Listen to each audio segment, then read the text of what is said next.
What is the meaning of Christmas?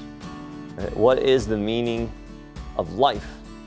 It's a big question. It's a deep question. And as we're moving forward together here from the ministries of Trinity Lutheran Church, as we seek to share Christ's story of love and making disciples, we find ourselves, Christmas coming in a few days, 2023, and we find ourselves in the book of Ecclesiastes as we continue to go through the scriptures together, one book, 1 week at a time. Ecclesiastes, not sure if you're familiar with it, but it's part of the wisdom literature in the Old Testament. And you hear this phrase over and over again, meaningless, meaningless, everything is meaningless. Right? And so the question, right, that the author of Ecclesiastes is putting together is, how do you find meaning?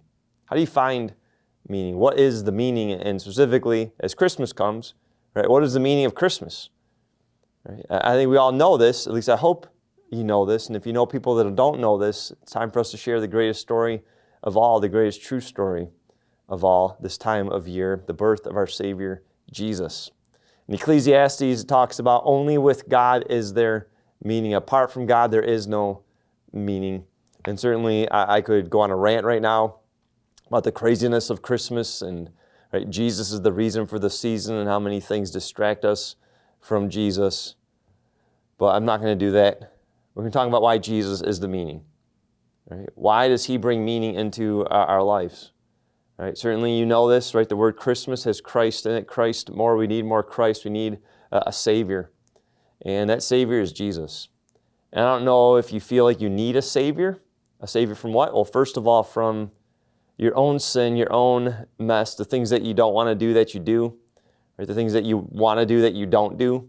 Right? That's called sin. That's called brokenness. That's when we believe lies that are out there, deceptions, and we walk in those lies and not in God's truth. The scriptures call that sin. Jesus said you need a Savior from that separated you from me. And so I'm here to make sure that we are not separated. Right? The forgiveness of sins. Right? There's meaning there that because Jesus came to give that to us.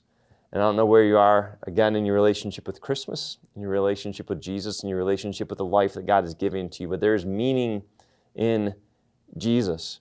Right? And Jesus just doesn't give us forgiveness, he gives us a purpose, the meaning of our life, to go into love, to pour into other people, not to pour into ourselves, but to pour into other people. Read Ecclesiastes, you'll see the tension there. Right? It is so good to have Jesus. And I believe this, and I believe many of you believe this, right? Jesus gives us meaning. And in this Christmas season, I know it might sound contrite. I don't know if that's the right word or not. Trite. It might sound trite, right? But Jesus, right, is the reason for the season.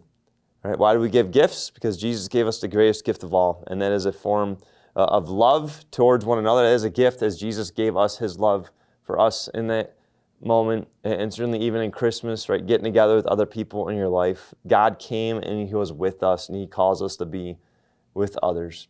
I pray that you find meaning this Christmas, that you see how Jesus is involved with every aspect, and that if Jesus isn't involved, that you get him involved, because Christmas is a celebration of his birth, of his life, of his good gospel, his forgiveness for us, his death, his resurrection, and the greatest gift of all, of heaven.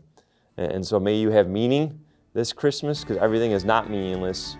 It is without Jesus, but we have Jesus, and therefore there is meaning. So Merry Christmas.